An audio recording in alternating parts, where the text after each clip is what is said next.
बाप नंबरी बेटा 10 नंबरी। काँग्रेसच्या सचिन सावंत यांनी पवार पितापुत्रांवर टीका केलेली आहे। जमीन घोटाळ्याची न्यायालयीन चौकशी व्हावी, सत्ताधाऱ्यांकडून प्रकरण दाबण्याचा प्रयत्न होतोय, असा आरोपही सचिन सावंतांनी केलेला आहे।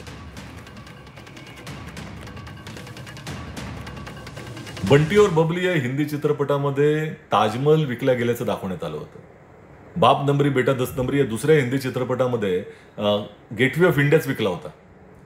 आता ह्या चित्रपटातल्या कथा आहेत, परंतु चित्रपटातीलच कथा वाटावी अशा तऱ्हेच्या घटना महाराष्ट्रामध्ये घडत आहेत। सरकारी जागा परस्पर विकल्या जात आहेत आणि सरकारला त्याची खबरही नाही।